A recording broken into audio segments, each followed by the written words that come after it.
Hi, and welcome to Divination Station TV. My name is Liz Whitaker. I am a tarot reader, life coach, kind of divinatrix of all sorts. Today's episode is going to be an intro, so all about me, what I do, how I do it, why I do it. We're going to do, towards the end, we're going to do 3 cards for the week, just as a little forecast for myself and for anybody watching. I do have some notes, so bear with me. This is my first live event. I'm also an eclectic witch. As far as my tarot journey goes, I've been reading since about high school, so over 20 years. Hi.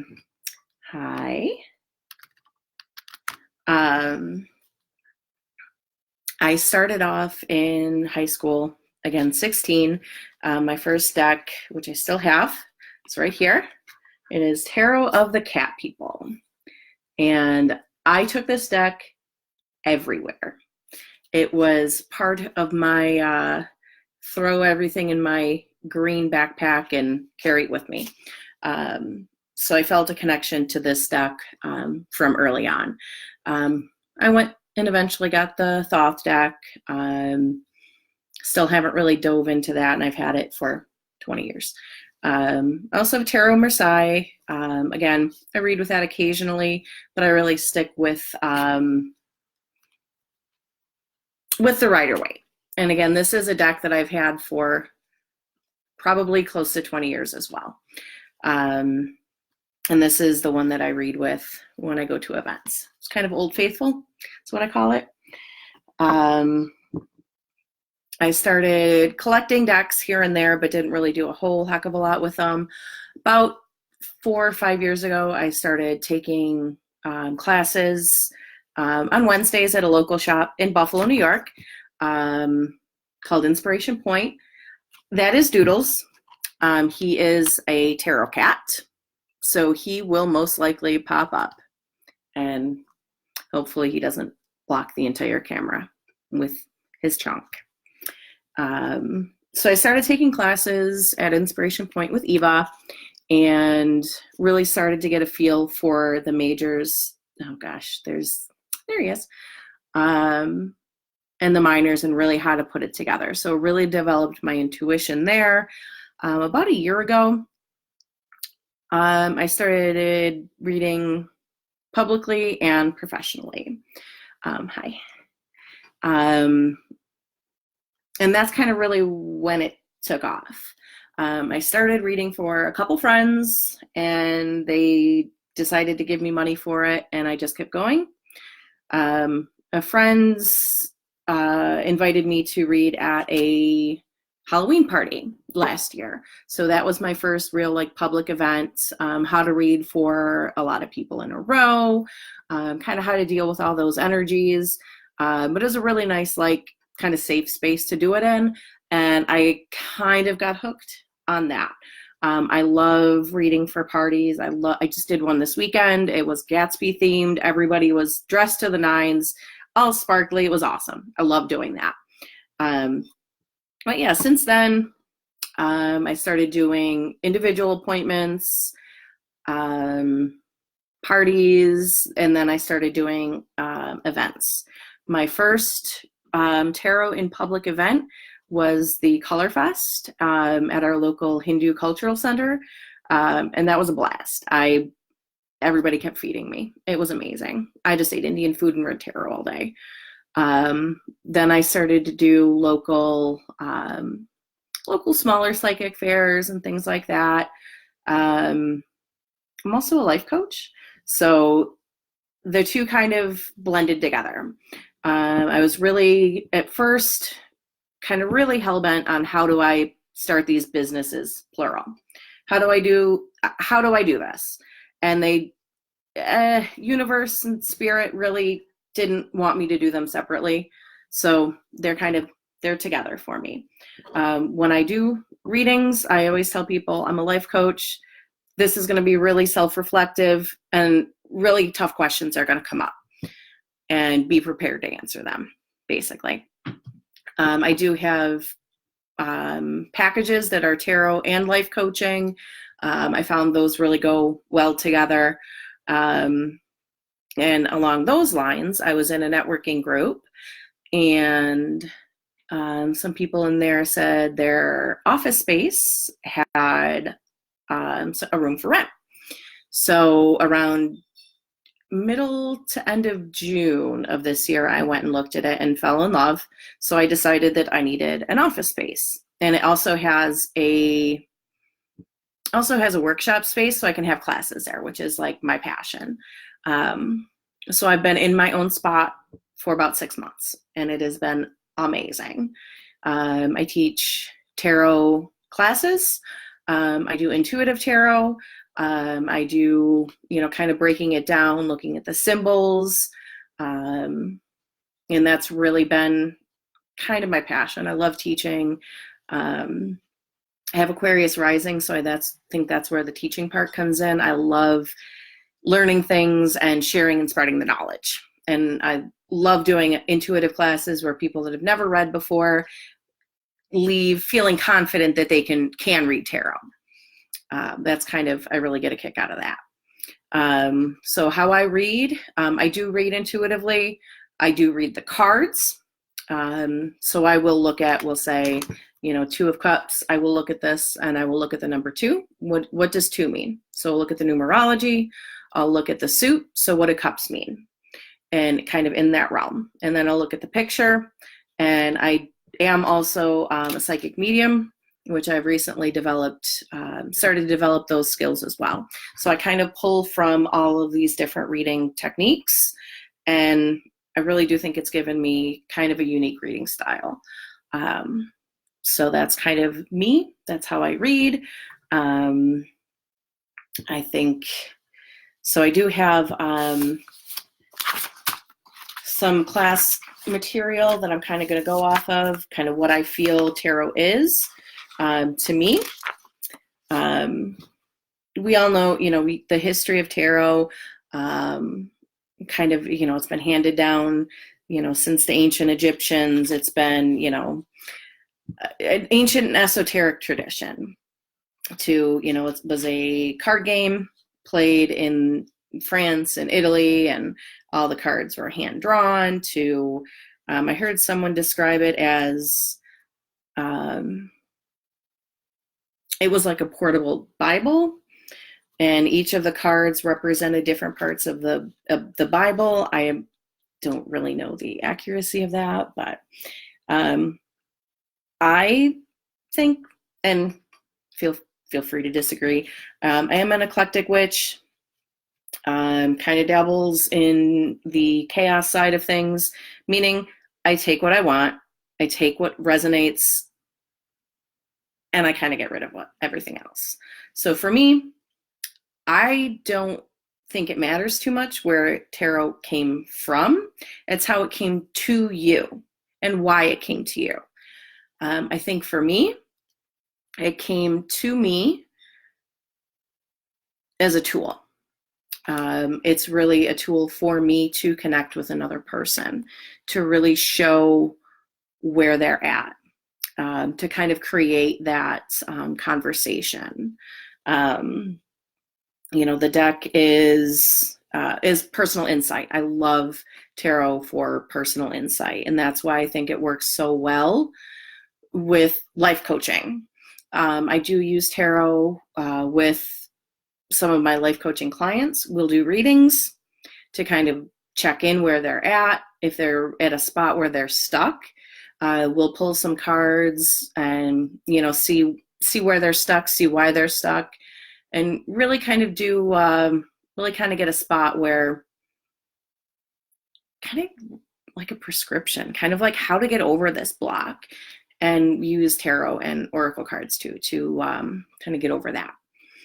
So it's really been a great tool for that. Again, I do work with and read with the Rider-Waite Smith. And yes, I do add Smith on the end because Pamela Coleman Smith did all the drawings that we're so used to seeing. Without her, the deck would not be as iconic as it is. So I do give her credit, since she did not get it when she was alive. So I do refer to it as Rider-Waite-Smith. I'm just going to go into a little bit of my kind of Tarot 101 crash course. So anyone that is watching, if you are new to Tarot, awesome. Feel free to comment if you're new, if you are, kind of intermediate, if you pick them up, put them down. If you're, a seasoned veteran, I'd love to hear from you. I'd love some feedback. The tarot deck itself is a card reading system, cardmancy. It is, there's 78 cards, generally. Some decks add a few extra, little extras. There's 22 major arcana cards. So a major arcana card are like the big guys, like the Fool. Kind of starts off. Tarot is known as the Fool's Journey. So the Fool kind of starts off the majors and kind of follows us through our life journey. There are the minor arcana cards. So those are the more kind of day-to-day aspect. So we have 7 of Cups. That might happen to us, throughout the course of, big life changes happening. And if you do have different decks, if you work with other systems, that's perfectly fine. I do think that learning the basics of any system is transferable to any decks. I think we got a couple more people joining us. Hi, Lauren. This is Emily Dickinson. She also is nosy and likes to see what's going on. And the parts of a deck, oh my gosh, one moment. I know. The major arcana are the archetypes. If you're familiar with the work of Carl Jung or Joseph Campbell in The Hero's Journey, you're familiar with archetypes. They're the big things. The minors are the mundane activities, not unimportant, just mundane. They happen all the time. And we have the different suits, the wands, swords, cups, pentacles, different decks. They can be called different things. I know the Halloween tarot that a lot of people have. I think the wands are imps. You have bats. You have wands can be staves. Pentacles can be discs. So you can have a bit of variety there. She's shoving her face on my arm right now. And the suits represent different elements. The wands or staves are fire. So they represent the element of fire, their drive, energy, action, how we enact things, what we're doing, the vital essence. So they represent the fire signs. So Aries, Leo, and Sagittarius. Quick aside there, I am an Aries. I'm an Aries sun, Aries moon, Aries Mercury. So I have a lot of fire in my chart. So with Aquarius rising. So I get a lot of wands. I get 80 wands all the time. I'm always coming up with new ideas, always wanting to do, new classes, I'm always doing something. Swords. Swords are air. They are our thoughts, communication, anything in the mental realm. They represent air, ideas, and intellect. I don't know what you're chewing, but you shouldn't be. And they represent the air signs of, she's not very graceful. Sorry about that. Of Gemini, Libra, and Aquarius. So when you get a lot of swords in a reading, there's a lot going on up here. Cups. Cups are emotions. They represent the element of water. I want to keep pulling the 10s and 9s and 10s here. Love, how we give love, how we take love, how we receive love. They represent the water signs of Cancer, Pisces, and Scorpio. Cancer, Scorpio, Pisces, in the correct order. So when you see a lot of cups come up, there's a lot going on in that emotional realm. Pentacles. Pentacles represent the earth element. It's material items. It's grounding. If you get a lot of pentacles, you might want to look at grounding a little bit more. And they represent Taurus, Virgo, and Capricorn. So, we kind of have all of the signs represented with the suits. And with the astrology, I've been doing a tarot and astrology class with my friend Elizabeth Ryba. She's an amazing astrologer. We have looked at the major correspondence, so all of the major cards that correspond with the zodiac, and really did a deep dive on the meaning behind those, the planetary correspondence, even the colors, the energies. We took 3 classes to look at the decans, and I think every class we were just absolutely floored with the amount of just layers that are there. And just a real quick dip into astrology there, what a decan is. So you have the zodiac pie, you have the 12 pieces. Each of the 12 pieces is sliced into 3 smaller pieces. Each are 10 degrees, decan. So each sign has 3 decans. So we looked at each of the separate decans and their tarot correspondence, because they all have them. And again, really did a deep dive of the god or goddess, or even I think that nymphs or things like that represent them, and really how it appears in the tarot card that represents it. And again, there's so many layers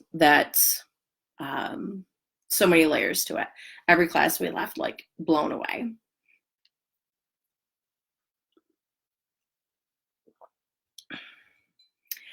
So each, however you want to read the tarot, you don't need to know astrology to read the tarot.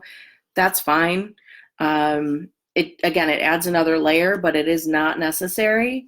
As you go along, you'll probably kind of pick up different correspondences and kind of weave them in. When I sit down and do readings, I will generally ask the person what their birthday is, and a lot of times they have cards that correspond to that. Court cards. Court cards are a whole, I teach a whole class on just court cards.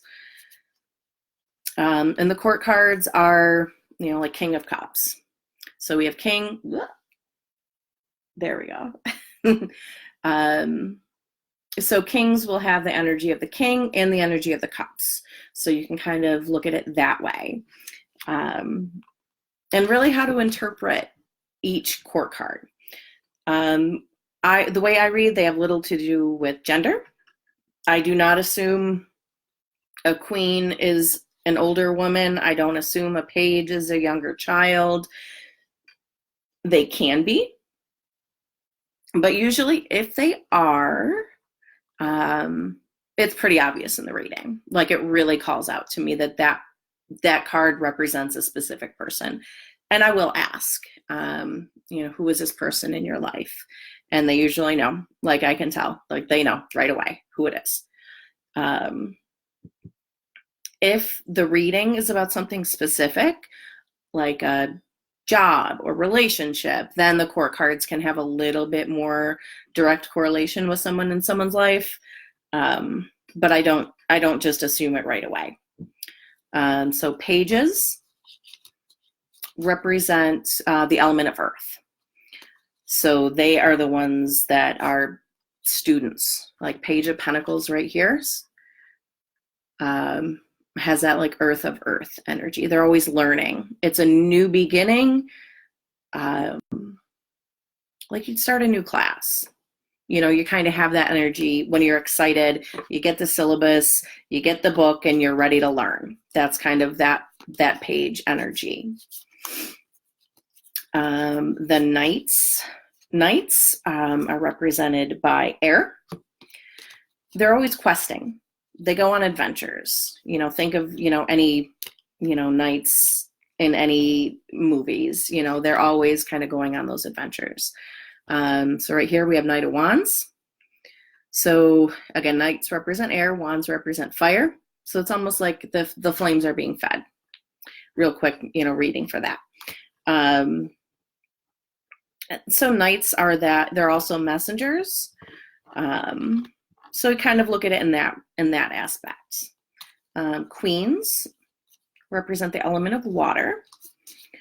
And they have that mastery of the element. They're the divine feminine of that suit. So we have Queen of Pentacles. She is the divine feminine in the suit of Pentacles. So very grounded, very nurturing. She always wants you to be warm and cozy and have good snacks.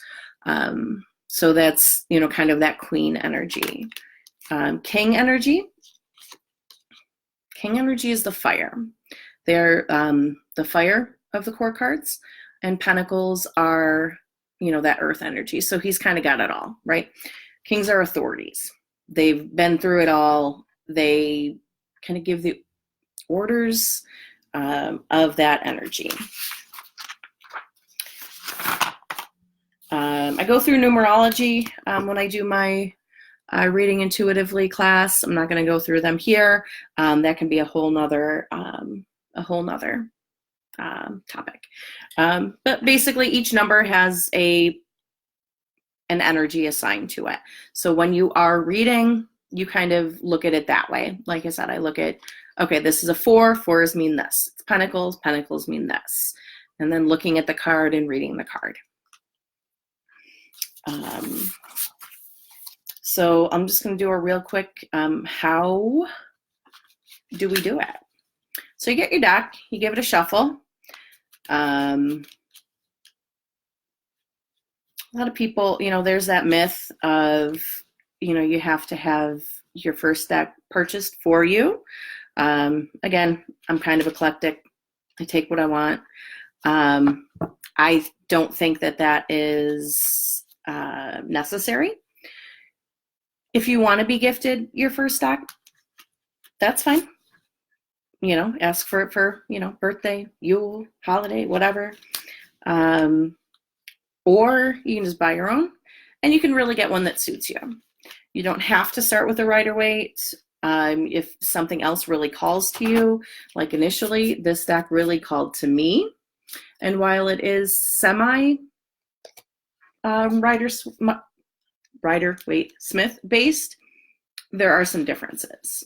You know, you can kind of see there are some similarities, but and this wasn't really called to me, so that's what I bought. So you get out the deck. You want to shuffle it pretty well because most decks come already in order. You want to cleanse it. Any method that you prefer. I do use sage smoke to cleanse. I also really like to use bay leaves. Bay, you know, they're really super cheap. You can get a whole big thing of them for like $5. They burn really nice. And again, as an Aries, kind of a fire witch, so I like to make my own incense. I like to put some herbs and put some resin and put some stuff in a thing and light it on fire. Safely, of course. But we'll do a smoke cleanse. I've done, you know, cleansing them in the moonlight, cleansing them in the sunlight. Selenite is a really good cleanser. I actually purchased, I went to Salem recently, and it was an amazing trip. But I did get this selenite kind of etched charging disc from Shining Moon Studios. And it's got the pentacles on it. It's got the Ace of Pentacles, so holding out that. So I'll just kind of pop this on my deck and let it reset.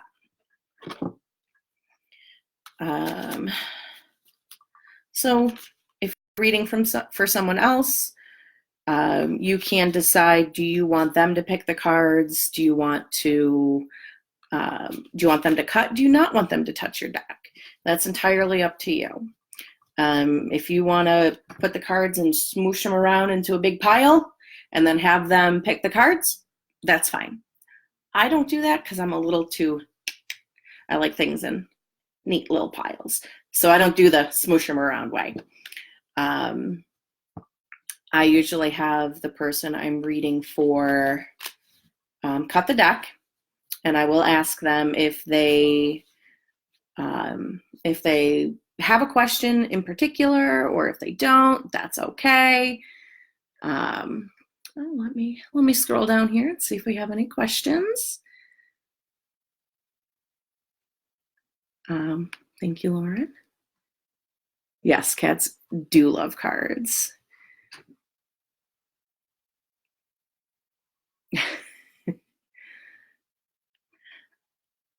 So I'm going to do a 3-card reading right now. This is actually going to serve as my reading for the week because I haven't done it yet. So you're going to kind of be right there along with me. Oh, sound cleaning. That is an amazing idea. I have a little bell. It took me a while to find one that I liked.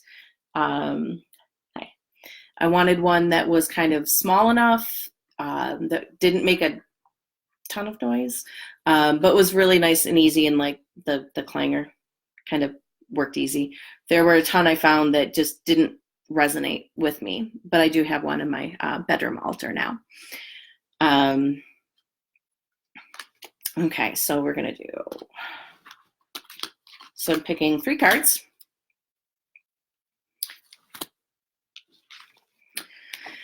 So the first card for the week is going to be 5 of Swords. 5s, numerologically, 5s are kind of an upheaval. They take the kind of journey that the suit's been taking. You get up to 4, everything's kind of good, everything's building, and 5s tip it over. I call it, it's like a table flip. And Swords are air, thoughts, communication, anything in that realm. And 5 of Swords has a figure. It kind of looks like he's like defeated. The other 2, they're in the background. They're kind of like, their heads kind of hung down. They're like, meh. And there's 2 swords just kind of hanging out. And this guy is holding 3 swords, and the 2 swords are down there. He can't carry them all, but he's got them all.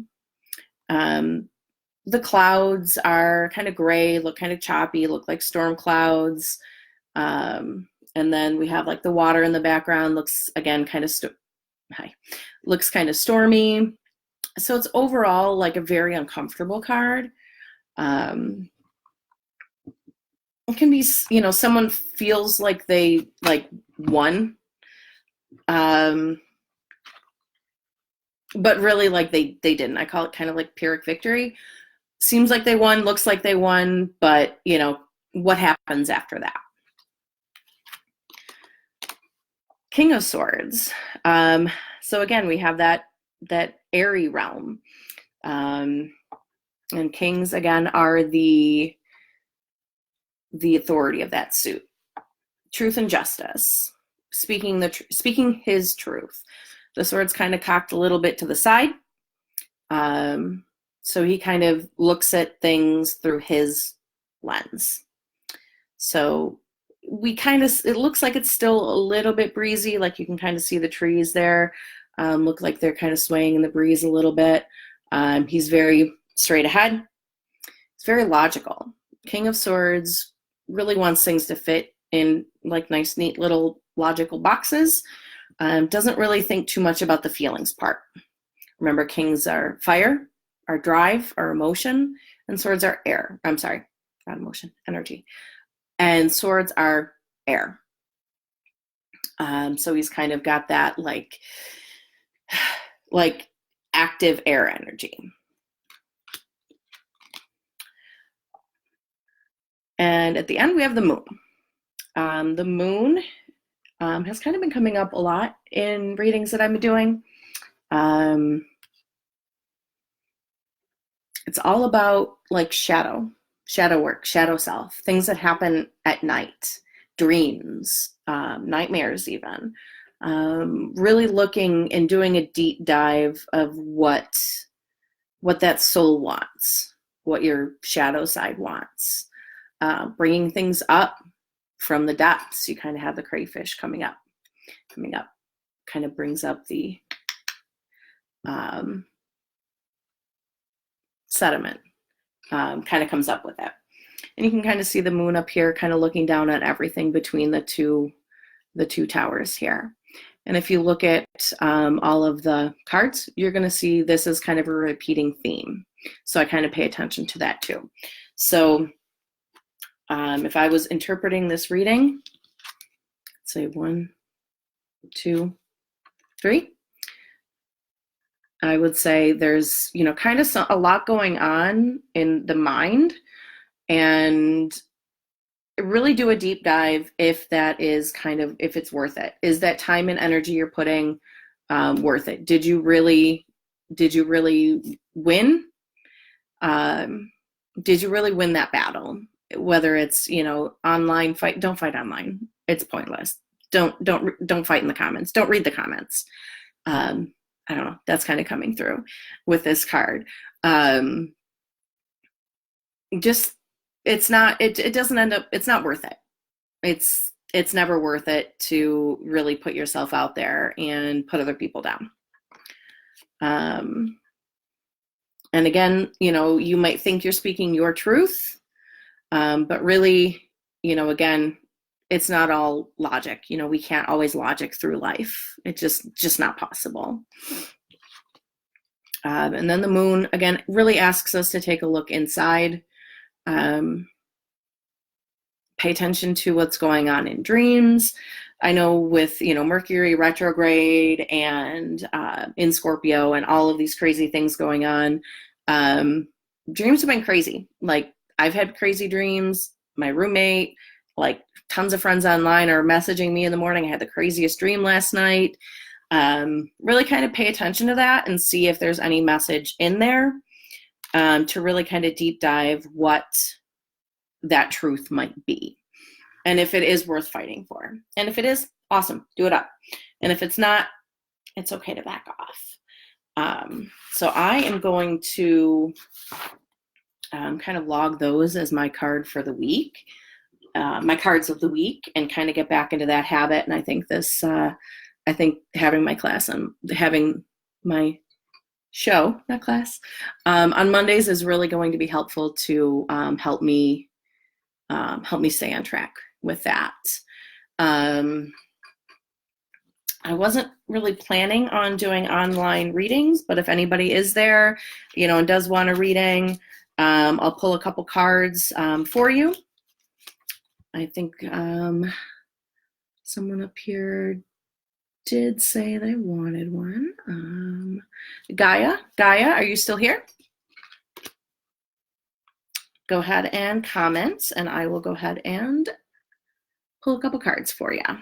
If not, that's fine too. When I do readings, I do also pull oracle cards at the end.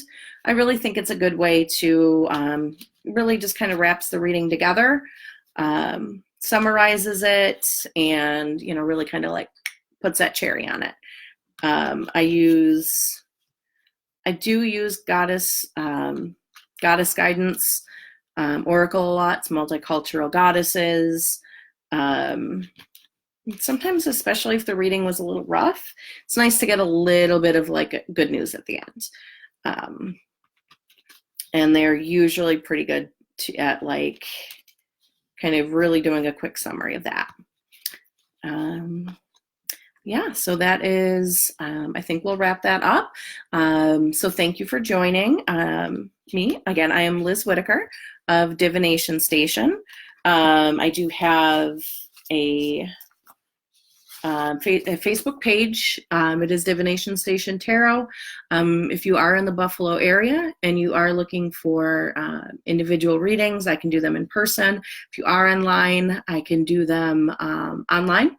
We can do video conference. I can do email, Facebook chat, anything like that. Feel free to reach out. I believe the link will be in the notes. Thank you. Thank you so much for joining. Have a great day.